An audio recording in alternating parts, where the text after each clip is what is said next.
مجاہد از قلم علی یار خان، ایک ایسا ناول جس میں ایک پاکستانی کی داستان حیات ہے جو فلسطینیوں کی محبت میں اپنی زندگی کا رخ موڑ گیا۔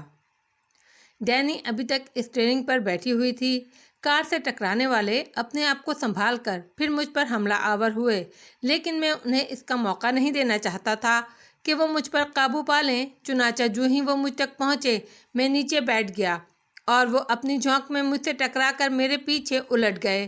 اب ڈینی بھی نیچے اتر آئی اور پھرتی سے دوڑتی ہوئی اس طرف گئی جہاں ہم لوگ لڑ رہے تھے۔ اس نے گرے ہوئے آدمی کی پیشانی پر بے اختیار ٹھوکر ماری اور ایک خوفناک واقعہ پیش آ گیا۔ اس کے جوتے کی سخت نوک اس کی آنکھ میں گھس گئی۔ اس کے حلق سے ایک دل خراش چیخ نکلی اور دوسرا آدمی جو سنبھل کر اٹھنے کی کوشش کر رہا تھا بے اختیار چونک پڑا۔ اس نے اپنے ساتھی کو دیکھا اور پھر اندھا دھند کار کی جانب بھاگا۔ کار کا انجن اسٹارٹ چھوڑ دیا گیا تھا۔ وہ پھرتی سے ڈرائیونگ سیٹ پر بیٹھا اور اپنے دونوں ساتھیوں کو چھوڑ کر فرار ہو گیا۔ زخمی شخص پوری طرح تڑپ رہا تھا۔ آنکھ سے نکلنے والا خون اس کے چہرے پر پھیل گیا۔ ڈینی بھی بری طرح کانپ رہی تھی۔ میں اسے سنبھالے ہوئے کار کے نزدیک آ گیا۔ ان دونوں کے بارے میں اس وقت کوئی تفتیش مناسب نہیں تھی۔ میں نے ڈینی کو اپنی جگہ بٹھایا اور خود گھوم کر اسٹیئرنگ سنبھال لیا۔ کار اسٹارٹ کر کے میں نے اس طرف بڑھا دی جس طرف وہ شوخ رنگ کی کار گئی تھی۔ ڈینی نے دونوں ہاتھ اپنے چہرے پر رکھے ہوئے تھے اور اس کے بدن میں اب بھی تھر تھراہٹ تھی۔ اے ڈینی، یہ کیا بزدلی ہے؟ تم کانپ کیوں رہی ہو؟ اوہ میرے خدایا، میرا یہ مقصد نہیں تھا، اس نے لرزتی ہوئی آواز میں کہا۔ دیکھو، میں دروازہ کا ہینڈل کھول لوں گا اور تمہیں باہر اچھال دوں گا، ورنہ اپنے آپ کو سنبھالو۔ ڈینی نے جلدی سے اپنے چہرے پر سے دونوں ہاتھ ہٹا لیے اور سہمی ہوئی نگاہوں سے مجھے دیکھا۔ پھر آہستہ سے بولی، میرا مقصد ہرگز یہ نہیں تھا۔ میں جانتا ہوں، لیکن کیا کیا جائے، مجبوری تھی۔ ہمیں اپنی حفاظت کے لیے سب کچھ کرنا پڑا۔ ویسے یہ کون ہو سکتے ہیں؟ خدا جانے، مجھے کیرٹ کو ان کے بارے میں اطلاع دینی ہوگی۔ اوہ، ہم نے ان کی کار کا نمبر بھی نہیں دیکھا۔ لیکن کیسے دیکھتی میں؟ مجھ سے جو کچھ ہو گیا، شاید کیرٹ بھی اسے پسند نہ کرے۔ کیا وہ مر جائے گا؟ کیا مر جائے گا وہ لوئس؟ اگر مر نہیں جائے گا تو کانا ضرور ہو جائے گا، میں نے مسکراتے ہوئے کہا۔ تم مسکرا رہے ہو لوئس؟ تم ایسی صورت میں بھی مسکرا سکتے ہو؟ میں ہر حال میں مسکرا سکتا ہوں ڈینی، میں نے آہستہ سے کہا اور وہ پلٹ کر پیچھے دیکھنے لگی۔ وہ دونوں اسی جگہ پڑے ہیں، وہ بولی۔ ان میں سے ایک کو گولی لگی ہے۔ کیا وہ مر جائے گا؟ ممکن ہے وہ دونوں ہی مر جائیں۔ اب تم ان کا خیال ذہن سے نکال دو۔ آگے جانے والی کار تو اس طرح گئی ہے کہ اب اس کا نام و نشان بھی نظر نہیں آ رہا، میں نے کہا، اور ڈینی سیٹ کی پشت سے ٹک کر گہری گہری سانس لینے لگی۔ اس کے خوبصورت چہرے پر خوف کے آثار نمایاں تھے۔ کیا تم بے ہوش ہونے کی کوشش کر رہی ہو ڈینی؟ اگر ایسا ہو تو مجھے بتاؤ، مجھے کس طرف چلتے رہنا چاہیے، میں نے کہا، اور وہ چونک کر سیدھی ہو گئی۔ تمہارا مذاق ابھی تک جاری ہے؟ مذاق؟ ہاں مذاق۔ تم نہیں جانتے کہ ہمیں کہاں جانا ہے؟ او ڈینی ڈیئر، شاید میرا ذہنی توازن کچھ بگڑ گیا ہے۔ تم بتا ہی دو تو اچھا ہے۔ میں تمہیں اپنے فلیٹ پر لے جا رہی ہوں۔ مجھے اس پر کوئی اعتراض نہیں، لیکن تمہارا فلیٹ ہے کہاں؟ ساؤتھ ان میں۔ کیا تم یہ تمام باتیں فراموش کر بیٹھے ہو؟ ہاں، ساؤتھ ان کا راستہ بتاؤ، سیدھے چلتے رہو، ڈینی نے غصیلے لہجے میں کہا اور میں کار دوڑاتا رہا۔ کافی دور چلنے کے بعد مجھے عمارتوں کے سلسلے نظر آنے لگے۔ عمارتوں کے نزدیک پہنچنے کے بعد ایک بار پھر میں نے کار کی رفتار سست کر دی۔ ڈینی چونک کر مجھے دیکھنے لگی۔ کیا ہوا؟ کار کی رفتار اتنی کم کیوں کر دی؟ وہ بولی۔ آؤ، اب تم اسٹیئرنگ سنبھالو، میں تھک گیا ہوں، میں نے جواب دیا۔ میں ابھی اعصابی طور پر پرسکون نہیں ہوں، وہ بولی۔ خود کو پرسکون کرو ڈینی، آ جاؤ، میں نے کہا اور کار کو روک کر اس کا دروازہ کھول کر نیچے اتر گیا۔ وہ الجھی ہوئی نگاہوں سے مجھے دیکھنے لگی، پھر اس نے اسٹیئرنگ دوبارہ سنبھال لیا اور میں اس کے برابر سیٹ پر بیٹھ گیا۔ کچھ دیر کے بعد کار پیچ در پیچ گلیوں اور سڑکوں سے گزر کر ایک عمارت کے سامنے رک گئی۔ عمارت کے نیچے گیراج بنے ہوئے تھے۔ اس نے کار ایک گیراج میں کھڑی کر دی اور میرے ساتھ عمارت کے صدر دروازے کی جانب چل پڑی۔ پہلی منزل کے ایک فلیٹ پر رک کر اس نے فلیٹ کا تالا کھولا اور مجھے اندر آنے کا اشارہ کرتی ہوئی اندر داخل ہو گئی۔ چھوٹا سا لیکن خوبصورت فلیٹ تھا۔ وہ مجھے لیے ہوئے ڈرائنگ روم میں پہنچ گئی۔ ایک صوفے پر بیٹھتے ہوئے میں نے اس سے کہا، ڈینی کیا تمہیں مجھ پر شبہ نہیں ہے؟ کیسا شبہ؟ میں تمہارے کہنے پر تمہارے ساتھ یہاں آ تو گیا ہوں، لیکن ایک بات میں تم پر واضح کر دینا چاہتا ہوں کہ میں لوئس ہاربن نہیں ہوں۔ لوئس، میں بہت مضبوط دل کی لڑکی نہیں ہوں، اور خاص طور سے تمہارے سلسلے میں۔ اگر تم مذاق کر رہے ہو تو خدا کے لیے اسے بند کر دو۔ میں تمہیں پہچاننے میں غلطی نہیں کر سکتی۔ نہیں لوئس، یہ ممکن نہیں ہے، اس نے کہا، اور میں نے بھی اب خاموش رہنا مناسب نہیں سمجھا۔ میرا نام مارٹن اوبرائے ہے ڈینی۔ میں اگر چاہتا تو تمہاری اس غلط فہمی سے بے شمار فائدے حاصل کر سکتا تھا۔ تم سے یہ معلوم کر سکتا تھا کہ کیرٹ کون ہے، اور اس کے علاوہ بھی تم خود سمجھ سکتی ہو، لیکن میں اس قسم کا آدمی نہیں ہوں۔ میں نے اسے بتایا۔ لوئس کیا تم سچ کہہ رہے ہو؟ ڈینی کی آواز روحان سی ہو گئی۔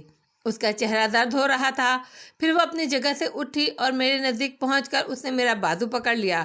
براہ کرم اس طرف آؤ، ادھر آؤ پلیز، ایک منٹ کے لیے۔ میں اس کے ساتھ کمرے سے باہر نکل آیا۔ وہ مجھے ڈرائنگ روم سے ملحقہ ایک دوسرے کمرے میں لے گئی۔ وہاں مینٹل پیس پر ایک تصویر موجود تھی جو یقینی طور پر لوئس ہاربن ہی کی تھی۔ ایک خوبصورت سوٹ میں ملبوس لوئس ہاربن اس تصویر میں بے حد دلکش نظر آ رہا تھا۔ مجھے دیکھ کر دکھ ہوا۔ میں اس شخص کے میک اپ میں یہاں تک آیا تھا۔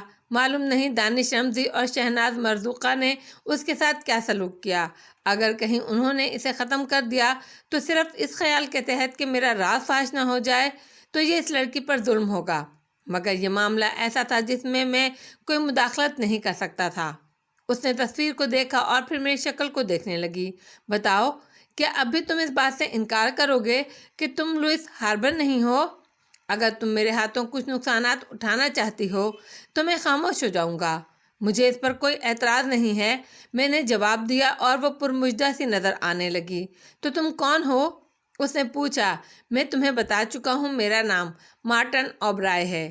بون، میں اجنبی ہو؟ ہاں، یہی سمجھ لو۔ تو پھر تم نے ان لوگوں کے ساتھ یہ سلوک کیوں کیا؟ کس کی بات کر رہی ہو؟ وہی جو اس کار میں تھے اور جن میں سے ایک کی آنکھ میری وجہ سے چلی گئی۔ او میرے خدایا، میں اس دلدر واقعے کو کبھی نہیں بھول سکوں گی۔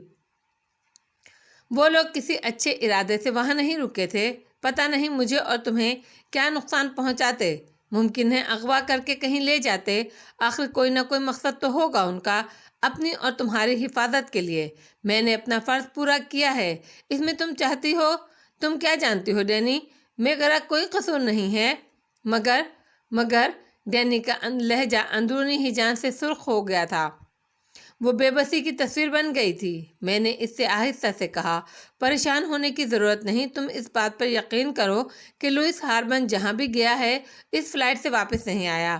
اور اب تم مجھے اجازت دو۔ میں نے اپنا مختصر سا سامان اٹھایا جسے وہ اپنے ساتھ لے آئی تھی۔ ڈینی نے کچھ نہیں کہا، یوں لگتا تھا جیسے اس کے بدن میں جان نہ رہ گئی ہو۔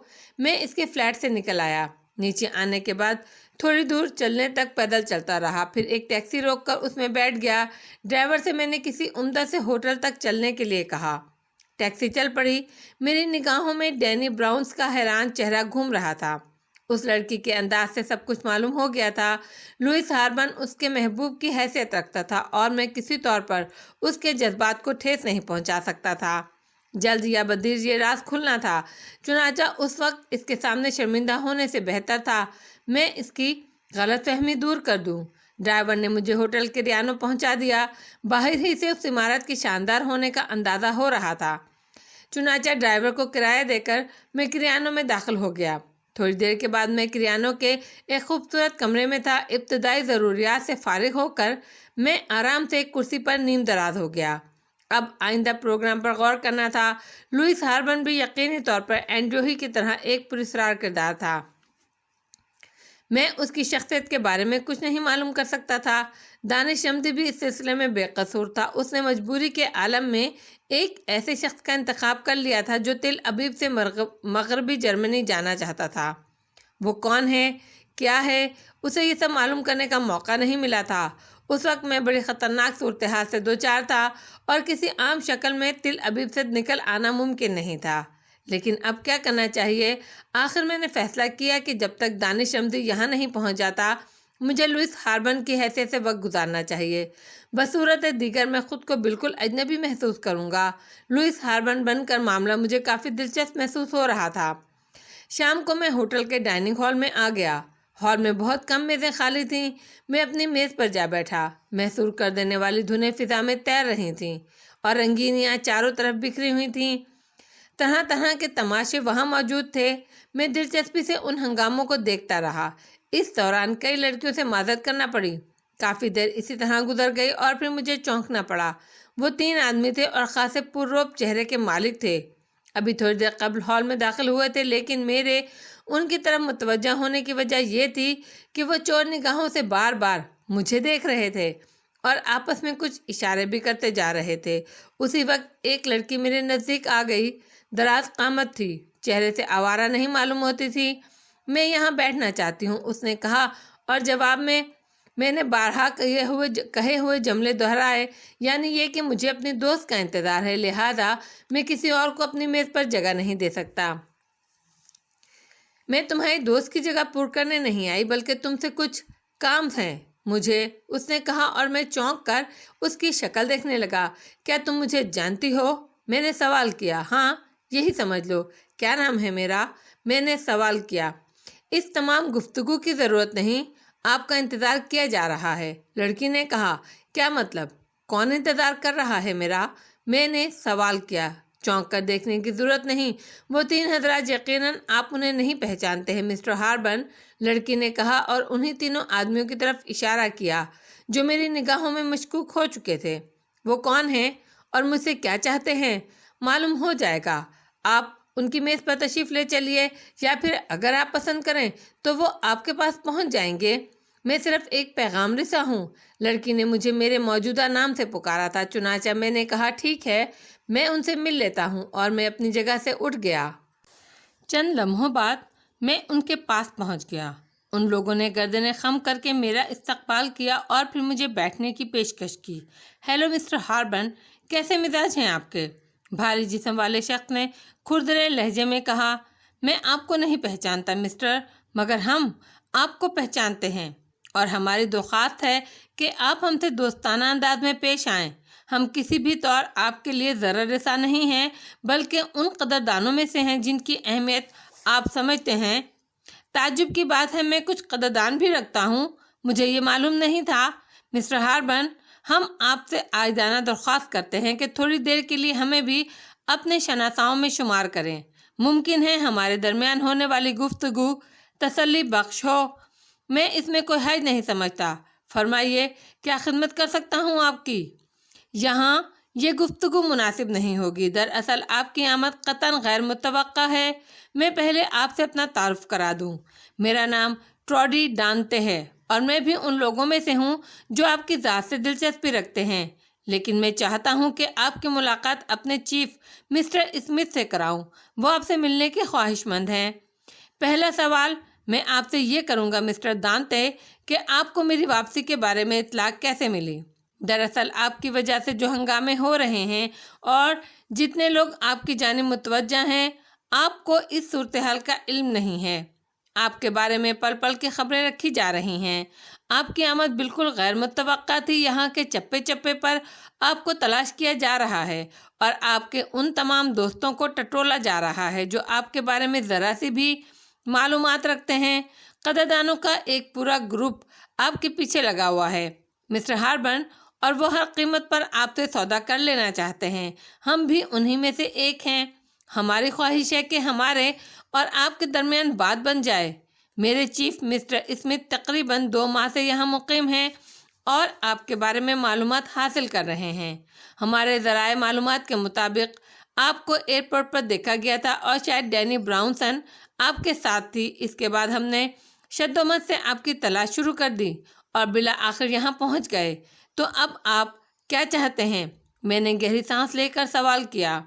اگر ناگوار خاطر نہ ہو تو آپ ہمارے چیف مسٹر اسمتھ سے ملاقات کر لیجئے۔ کوئی حرج نہیں ہے، ملاقات کی جا سکتی ہے، میں نے کہا۔ بہت بہت شکریہ۔ تو پھر اس کے لیے ہمیں یہاں یہی وقت کیوں نہ مناسب سمجھا جائے؟ بات جس قدر جلد ہو جائے بہتر ہے۔ جیسا آپ پسند کریں۔ میں نے جواب دیا اور وہ لوگ بے پناہ مسرور نظر آنے لگے۔ تب بہتر ہوگا کہ ہم یہاں وقت ضائع نہ کریں۔ میں نے کہا نا، جیسا آپ مناسب سمجھے، مجھے اعتراض نہیں ہے۔ وہ تینوں اٹھ گئے اور ان کے ساتھ میں بھی باہر نکل آیا۔ یہ سلسلہ خطرناک بھی ہو سکتا تھا، لیکن میرے پاس ایک کارڈ موجود تھا جس کے ذریعے میں اپنی پوزیشن صاف کر سکتا تھا، اور پھر یہ ہنگامے تو اب میری زندگی کا جزو بن گئے تھے۔ ان کی کار بہت خوبصورت تھی۔ انہوں نے مجھے بڑے اہتمام سے جگہ دی۔ تھوڑی دیر کے بعد ہم ایک خوبصورت کوٹھی میں داخل ہو گئے۔ میرا بے حد احترام کیا جا رہا تھا۔ وہ لوگ مجھے لیے ہوئے ایک بڑے سے ڈرائنگ روم میں پہنچ گئے اور مجھ سے بیٹھنے کی درخواست کی۔ دانتے میرے سامنے بیٹھ گیا، باقی لوگ باہر چلے گئے۔ تھوڑی دیر بعد ایک ملازمہ شراب کی ٹرالی دھکیلتی ہوئی اندر آئی۔ اس نے ٹرالی ہمارے درمیان کھڑی کی اور واپس چلی گئی۔ چند لمحے بعد 2 خوبصورت لڑکیاں اور ایک معمر آدمی اندر داخل ہوا۔ معمر آدمی نے بھوری فرنچ کٹ داڑھی رکھی ہوئی تھی جس میں کہیں کہیں سفید بال نظر آ رہے تھے۔ یہی مسٹر اسمتھ تھا۔ دونوں لڑکیاں کچھ فاصلے سے صفوں پر بیٹھ گئیں۔ دانتے نے مسٹر اسمتھ سے میرا تعارف کرایا اور مسٹر اسمتھ نے اپنا لمبا چوڑا ہاتھ میرے ہاتھوں میں دے کر نہایت دوستانہ انداز میں کہا، مسٹر لوئس ہاربن، آپ یقین کیجئے ہمارے درمیان سودا ہو یا نہ ہو، لیکن آپ کی اس عزت افزائی کو میں قدر کی نگاہ سے دیکھتا ہوں اور خوش ہوں کہ آپ نے بلا کسی تردد کے یہاں آنا پسند کیا۔ میں نے صرف مسکرانے پر اکتفا کیا۔ اس کے بعد مسٹر اسمتھ نے میرے دونوں لڑکیوں سے تعارف کرایا۔ دراز قد لڑکی کا نام سولیتا تھا اور دوسری لڑکی جو کسی قدر خشک طبیعت کی مالک نظر آتی تھی، کیری تھی۔ سولیتا نے بڑے دل آویز انداز میں مجھ سے مصافحہ کیا۔ اس کے بعد اپنی جگہ جا بیٹھی۔ اسمتھ دوسری لڑکی کی طرف متوجہ ہو کر بولا، کیری، معزز مہمان کو شراب پیش کرو۔ کیری اپنی جگہ سے اٹھ گئی، لیکن میں نے ہاتھ اٹھا کر کہا، معاف کیجیے گا مسٹر اسمتھ، میں شراب نہیں پیتا۔ کیا مطلب؟ اسمتھ نے چونک کر میری شکل دیکھی۔ یہ میری بدقسمتی ہے۔ ڈاکٹروں کی رائے کے مطابق شراب کا ایک قطرہ بھی میرے حلق سے نیچے نہیں اترنا چاہیے۔ اوہ اچھا، تو پھر آپ کے لیے کچھ اور مشروب منگاتا ہوں۔ اس نے ایک بار پھر کیری کی طرف دیکھا اور کیری جلدی سے باہر نکل گئی۔ میں اس دوران مسٹر اسمتھ سے گفتگو کے لیے الفاظ منتخب کر چکا تھا۔ چنانچہ میں نے کہا، مسٹر اسمتھ، اس میں کوئی شک نہیں کہ آپ کا پرخلوص رویہ مجھے متاثر کرتا ہے، لیکن کچھ سوالات بے حد ضروری ہیں۔ ہاں ہاں، کیوں نہیں، ہم آپ کے ہر سوال کا جواب دینے کی کوشش کریں گے۔ میں یہ معلوم کرنا چاہتا ہوں کہ آپ میرے بارے میں کیا جانتے ہیں اور کس لیے میری جانب متوجہ ہوئے ہیں۔ کیا اس کے لیے آپ کا لوئس ہاربن ہونا کافی نہیں ہے؟ بے شک کافی ہے، لیکن میرے شناسہ بہت ہیں اور سبھی مجھے اسی نام سے جانتے ہیں، لیکن پولینڈ کے ڈاکٹر مائٹو میرین کے نائب خاص لوئس ہاربن کو صرف وہی لوگ جانتے ہیں جو مائٹو میرین کے منصوبے سے آگاہ تھے، اور مائٹو میرین اگر دنیا کی نگاہوں سے روپوش نہ ہو جاتا تو یقیناً اسے اغوا کر کے کسی ایسی جگہ پہنچا دیا جاتا جہاں وہ بقیہ زندگی قید ہی میں گزارتا، کیونکہ اس کا فارمولہ بے شمار افراد کے لیے باعث دلچسپی تھا۔ مائٹو میرین حادثے کا شکار ہو گیا۔ اس کے بعد صرف لوئس ہاربن ہی ہے جو مائٹو میرین کے اس فارمولے سے آگاہ ہے جو وہ تیار کر رہا تھا، اور مائٹو میرین کے اس فارمولے کے قدردان بے شمار ممالک ہیں، وہ بھی جو کھلم کھلا ایٹمی کارروائیاں کر رہے ہیں اور وہ بھی جنہوں نے ابھی تک اپنے آپ کو نمایاں نہیں کیا ہے۔ ہمیں تعجب ہے مسٹر لوئس ہاربن کہ آپ ابھی تک محفوظ کیوں ہیں۔ مائٹو میرین کی تحریروں کے ذریعے یہ انکشاف ہونے کے بعد کہ اس کے نائب خاص لوئس ہاربن کے علاوہ اور کوئی اس کے فارمولے سے واقف نہیں ہے، آپ کی حیثیت مائٹو میرین ہی کی طرح ہو جاتی ہے، لیکن آپ خوش نصیب بھی ہیں کہ ابھی تک کوئی ایسا ہاتھ آپ تک نہیں پہنچا جو آپ کی مجبوری بن جاتا۔ ایک لمحے کے لیے میرے بدن میں سنسنی دوڑ گئی۔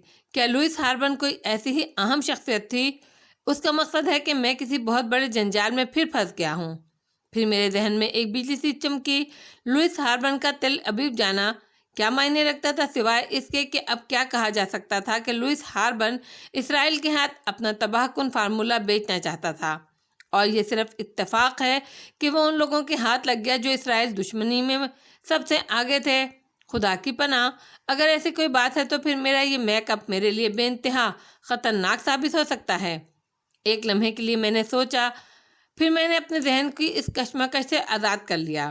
ابھی ان لوگوں کا رویہ ایسا نہیں معلوم ہوتا کہ وہ مجھے کسی بات پر مجبور کریں، بات کر لی جائے۔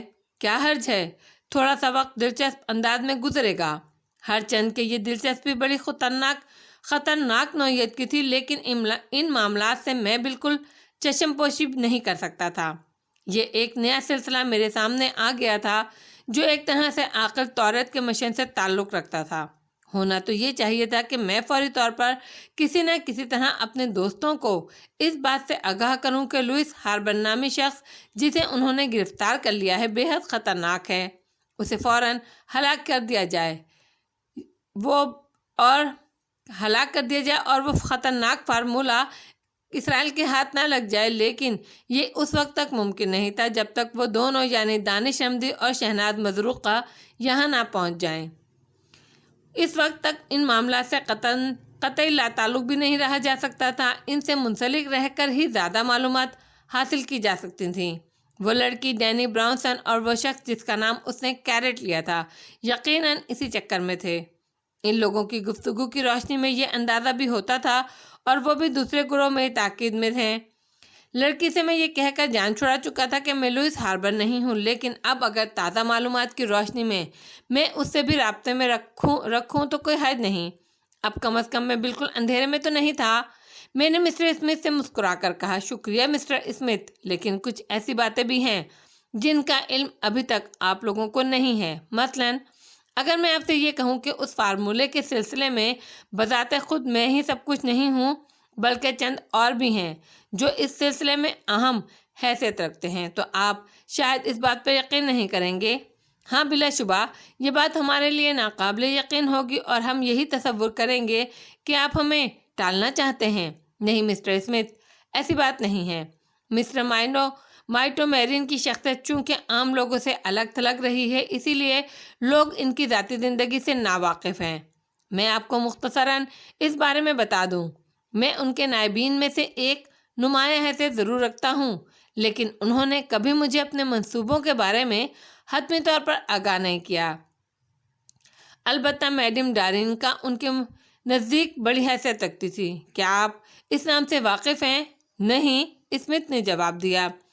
میں اپنے باس کی ذاتی زندگی کے بارے میں زیادہ کچھ نہیں کہوں گا، بس یوں سمجھ لیں ڈارین کا مائٹو کی زندگی کا ہی ایک حصہ تھی۔ حالانکہ وہ جانتے تھے کہ وہ خوبصورت لڑکی ایک اور جوان کو چاہتی ہے۔ ڈاکٹر مائٹو کا سارا ریکارڈ اسی کے پاس رہتا تھا، مگر مائٹو کی وہ ڈائری جو ان کی موت کے بعد ہاتھ لگی ہے، اس بات کی نشاندہی کرتی ہے کہ ان کی زندگی میں لوئس ہاربن کے علاوہ اور کوئی شخصیت نہیں تھی۔ آپ نے خود وہ ڈائری دیکھی ہے؟ میں نے اچانک سوال کیا۔ نہیں، وہ جرمنی کی حکومت کے پاس ہے، اسمتھ نے وضاحت کی۔ ممکن ہے اس کے کچھ مخصوص حصوں کو راز میں رکھا گیا ہو۔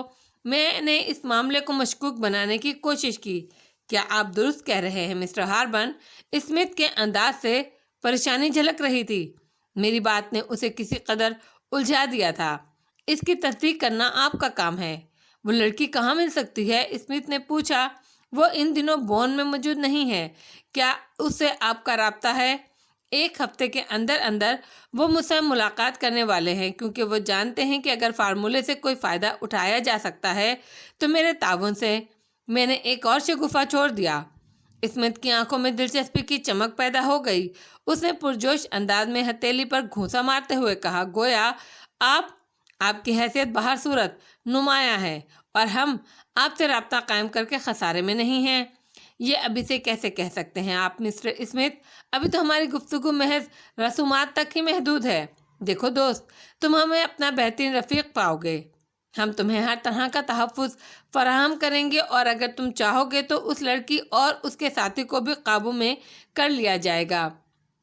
لیکن تم یہ اہم راز صرف ہمارے ہاتھ فروخت کرو گے اور صرف ہمارے لیے کام کرو گے۔ مسٹر اسمتھ نے بالآخر کھل کر اپنے عزائم کا اظہار کر دیا۔ میں آپ کی دوستی قبول کرتا ہوں مسٹر اسمتھ، میں نے کہا۔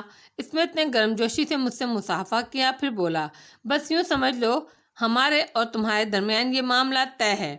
تمہیں اس راز کی منہ مانگی قیمت ادا کی جائے گی۔ اس کے ساتھ ہی تم دنیا کے جس خطے میں رہنا پسند کرو گے ہم تمہارے لیے انتظامات کر دیں گے۔ مجھے منظور ہے۔